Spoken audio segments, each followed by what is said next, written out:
एक फिल्म जिसे बनने में सालों लगे, सेंसर बोर्ड ने 120 से ज्यादा कट्स मांगे, थिएटर तक पहुंचने नहीं दिया गया और फिर अचानक बिना किसी प्रमोशन के ओटीटी पर रिलीज हुई और सिर्फ 2 दिन बाद भारत में गायब हो गई।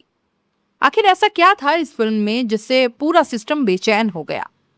क्या ये सिर्फ एक फिल्म है या इतिहास का ऐसा पन्ना जिसे आज भी पढ़े जाने से डर लगता है? बात करेंगे पंजाब 95 यानी सतलुज की, उस फिल्म की जिसने रिलीज से पहले ही देश भर में सबसे बड़ा विवाद खड़ा कर दिया। 2 दिन, सिर्फ 48 घंटे, बस इतना ही वक्त मिला उस फिल्म को जिसका इंतजार निर्देशक हनी त्रेहान पिछले कई वर्षों से कर रहे थे। जिस फिल्म को थिएटर तक पहुंचने से पहले सेंसर बोर्ड के साथ लंबी कानूनी लड़ाई लड़नी पड़ी, जिस फिल्म का नाम बदलना पड़ा और जिसके बारे में कहा गया कि उसमें 120 से ज्यादा कट्स लगाने की मांग की गई, वही फिल्म अचानक 3 जुलाई को Z5 पर रिलीज होती है और बिना किसी बड़े प्रचार के दर्शकों के सामने आ जाती है। लेकिन लोगों को संभलने का मौका भी नहीं मिला कि 2 दिन बाद भारत में उसे प्लेटफॉर्म से हटा दिया गया और बस यहीं से एक नया विवाद शुरू हो गया। दोस्तों, ये फिल्म पहले पंजाब 95 के नाम से बनाई गई, लेकिन बाद में इसका नाम बदलकर सतलुज कर दिया गया। फिल्म का केंद्र है मानवाधिकार कार्यकर्ता जसवंत सिंह खालड़ा, जिन्होंने कथित फर्जी मुठभेड़ों और लावारिस शवों के अंतिम संस्कार से जुड़े गंभीर आरोपों को सार्वजनिक किया था। बाद में उनका कथित अपहरण हुआ और उनकी हत्या कर दी गई। इन्हीं घटनाओं पर यह फिल्म आधारित बताई जाती है। फिल्म में दिलजीत दोसांझ, अर्जुन रामपाल, वरुण बडोला और सौरभ सचदेवा जैसे कलाकार प्रमुख भूमिकाओं में हैं। निर्माण RSVP मूवीज और मैकगफिन पिक्चर्स ने मिलकर किया। लेकिन फिल्म बनने के बाद इसकी असली कहानी कैमरे के बाहर शुरू हुई। साल 2022 में फिल्म पहली बार सेंसर बोर्ड के सामने गई। शुरुआत में कुछ कट्स मांगे गए, फिल्म निर्माता कुछ बदलाव करने को तैयार भी हुए, लेकिन बाद में मांगों की संख्या लगातार बढ़ती चली गई। फिल्म से जुड़े लोगों का दावा रहा कि आखिरकार 120 से ज्यादा कट्स की बात सामने आई। इनमें कथित तौर पर फिल्म का नाम बदलने, कुछ स्थानों के नाम हटाने और कई संदर्भों को हटाने जैसी मांगे भी शामिल थी। निर्देशक हनी त्रेहान का कहना था कि अगर इतने बदलाव कर दिए जाएं तो फिल्म अपनी मूल पहचान ही खो देगी। मामला अदालत तक पहुंचा, लेकिन कोई अंतिम समाधान निकल नहीं पाया और बाद में याचिका वापस ले ली गई। इसके बाद भी फिल्म चर्चा में ही रही।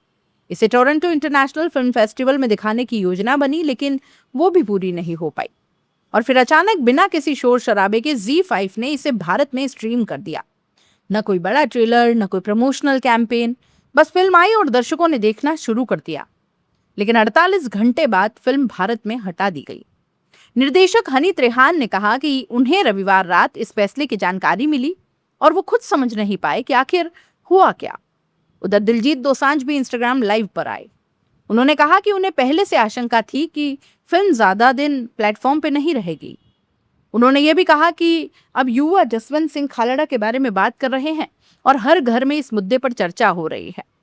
दिलजीत ने एक राजनीतिक टिप्पणी भी की और कहा कि मैं जब तक जिंदा हूं पंजाब के साथ हूं। फिल्म हटने के बाद Z5 ने भी बयान जारी किया। प्लेटफॉर्म ने लोगों से पायरेसी का समर्थन न करने की अपील की और कहा कि फिल्म को दोबारा उपलब्ध कराने के लिए हर संभव कोशिश की जा रही है। लेकिन इसी बीच सोशल मीडिया पर फिल्म के कई लिंक्स सामने आने लगे। YouTube और X जैसे प्लेटफॉर्म पर कथित तौर पर फिल्म अपलोड होने के दावे किए गए। यानी एक तरफ आधिकारिक प्लेटफॉर्म पायरेसी रोकने की अपील कर रहा था, वहीं दूसरी तरफ इंटरनेट पर फिल्म तेजी से फैलने लगी। फिल्म हटाए जाने के बाद राजनीतिक प्रतिक्रियाओं की बाढ़ भी आ गई।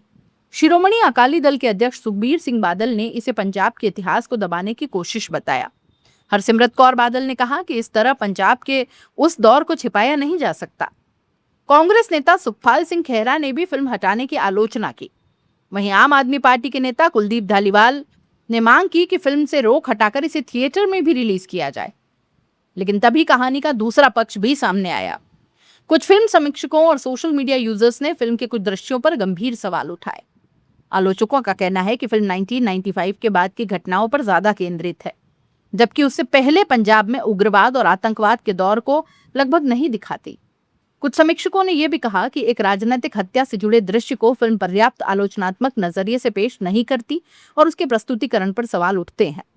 दूसरी ओर फिल्म का समर्थन करने वाले लोगों का तर्क है कि यह किसी पूरे दौर का इतिहास नहीं, बल्कि एक मानवाधिकार कार्यकर्ता की कहानी है, इसलिए उस पर फोकस उसके संघर्ष पर ही है और यही वजह है कि फिल्म को लेकर राय पूरी तरह बटी हुई दिखाई देती है। फिल्म समीक्षक शुभ्रा गुप्ता, जिन्होंने ये फिल्म निजी स्क्रीनिंग और बाद में ZEE5 पर भी देखी, का कहना है कि दोनों संस्करणों में उन्हें लगभग कोई अंतर नजर नहीं आया। उनके अनुसार सिर्फ शीर्षक बदला गया, बाकी फिल्म लगभग वैसी ही रही जैसे पहले दिखाई गई थी। उन्होंने सेंसरशिप पर भी सवाल उठाते हुए कहा कि तकनीकी रूप से CBFC का काम फिल्मों को प्रमाणित करना है, न कि उन्हें मनमाने ढंग से बदलना। हालांकि ये उनका व्यक्तिगत दृष्टिकोण है और इस विषय पर अलग अलग मत है। अब सबसे बड़ा सवाल यह है कि अगर फिल्म में आपत्तिजनक बातें थी तो वो OTT पर आई कैसे? अगर फिल्म रिलीज की योग्य थी तो सिर्फ 2 दिन बाद उसे हटाया क्यों गया?